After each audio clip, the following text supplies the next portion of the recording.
Andre রাসেলের bat দিয়েই West ইন্ডিজের কফিনে শেষ পেরেক ঠুকলেন অস্ট্রেলিয়ার টিম ডেভিড। যে ব্যাটটা ওয়েস্ট ইন্ডিজের হয়ে রান করার কথা সেটাই শুক্রবার রাতে আতঙ্ক ছড়িয়েছে ক্যারিবীয় বোলারদের বিরুদ্ধে। ৩৭ বলে সেঞ্চুরির রেকর্ড করে টি-20তে অস্ট্রেলিয়ার হয়ে দ্রুততম সেঞ্চুরির মালিক এখন টিম ডেভিড। ওয়েস্ট ইন্ডিজের বিপক্ষে অস্ট্রেলিয়ার সিরিজ জয়ের নায়ক তিনি। আর এই সেঞ্চুরির নীরব সঙ্গী আন্দ্রে রাসেলের bat. I've actually been carrying it. I traded one with Dre last year. Match শেষে ডেভিড হাসির ছলে বলেন, আমি রাসেলের ব্যাটটা 1 বছর ধরে সঙ্গে রেখেছি। মনে হচ্ছিল এটাই হয়তো ব্যবহার করার সঠিক সময়। ক্যারিবিয়ান প্রিমিয়ার লিগের রাসেলের সতীর্থ ডেভিড, সেখান থেকেই পাওয়া এই ব্যাট। ভাগ্যের এমন পরিহাস, সেই ব্যাটের ঝড়ে নিজেদের দেশ হারল টি-20 সিরিজ।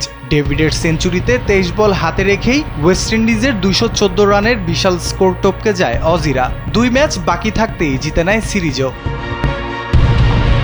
রেকর্ড গড়ে ডেভিড বলেন, ভাবিনি অস্ট্রেলিয়ার হয়ে সেঞ্চুরি করতে পারবো। পিচ ভালো ছিল, বাউন্ডারিও ছোট। ওয়ার্নার পার্কে ব্যাট করতে দারুণ লাগে। Childhood dream to score 100 for Australia, so that was definitely in the back of my mind. And বিষয়টিকে কপাল খারাপ বলবেন না ভাগ্যের নির্মম পরিহাস?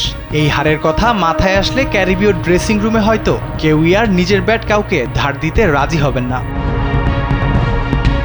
রাফিউল ইসলাম রাতুল, কালবেলা।